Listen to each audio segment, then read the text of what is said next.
let us look at the types of computer languages and their advantages and disadvantages.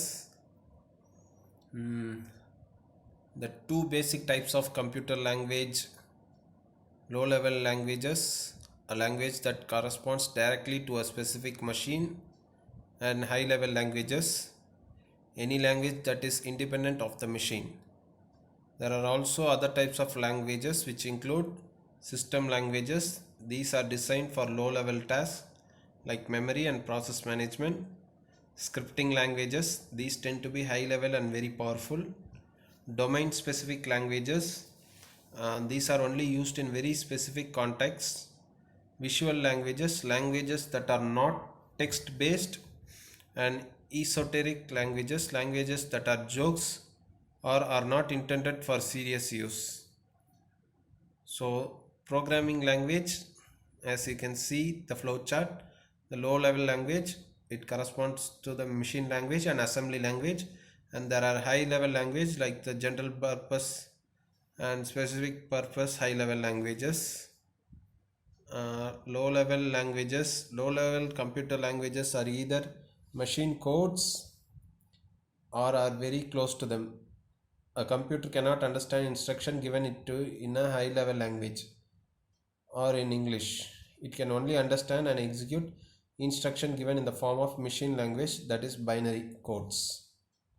So there are two types of low level language: machine language, a language that is directly interpreted into the hardware; assembly language, a slightly more user friendly language that directly corresponds to machine language.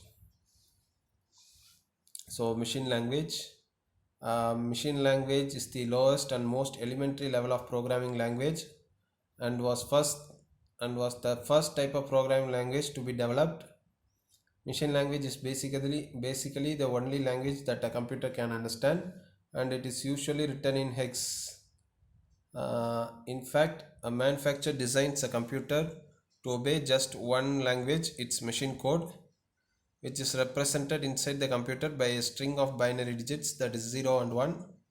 The symbol 0 stands for the absence of an electric pulse and 1 stands for the presence of an electric pulse. So advantages and disadvantages: machine language makes the fast and efficient use of the computer.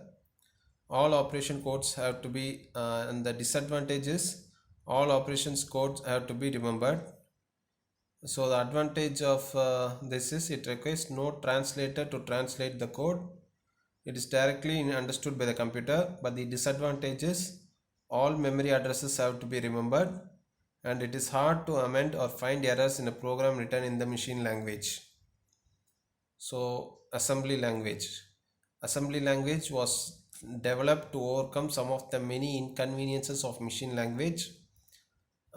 This is another low level but very important language in which operation codes and operands are given in the form of alphanumeric symbols instead of zeros and ones.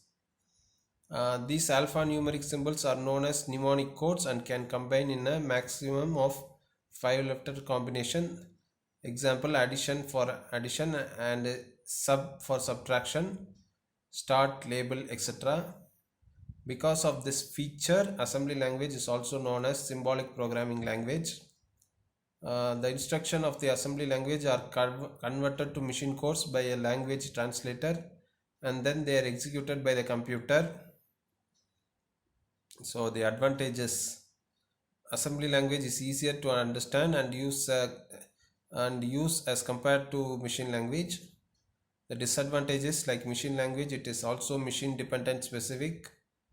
It is easy to look. The advantages: it is easy to locate and correct errors, and the disadvantages: since it is a machine dependent, the programmer also needs to understand the hardware.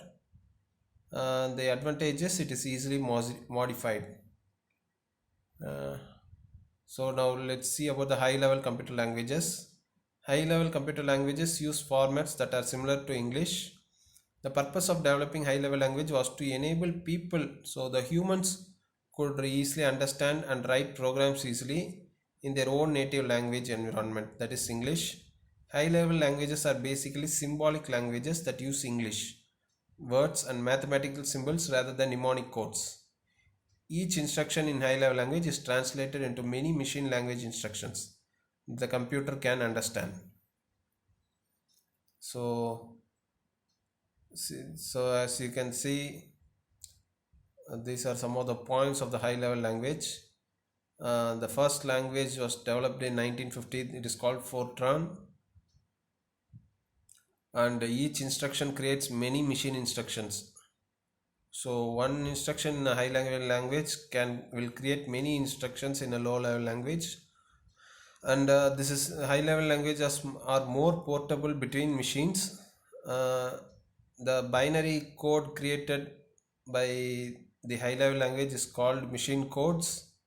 Uh, the programs which are created in high level language are called source code. The high level language uses keywords to create a set of instructions. So each high level language has its own set of keywords and syntax. So the high level language requires a translator to execute the program. So let's see the advantages. High level languages are user friendly, they are easier to learn, they are easier to maintain, they are problem oriented than machine based. A program written in a high level language can be translated into machine language and can run on any computer for which there exists an appropriate translator. The language is dependent of the machine. The language is independent of the machine on which it is used. So the disadvantage of high level language is a high level language has to be translated into the machine language by a translator, which takes some time. So these are the types of high level language. Algebraic formula type processing. These languages are oriented towards the computerized procedures for solving mathematical and statistical problems. Example include like basic, Fortran, PL, ALGOL and APL. So the second type of high level language is business data processing.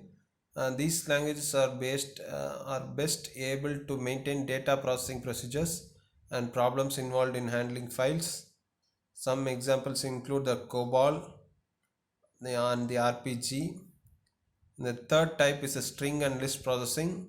These are used for string manipulation, including search patterns and inserting and deleting characters. Example are the list processing language and the Prolog, that is programming logic, and the fourth type is the object oriented programming language.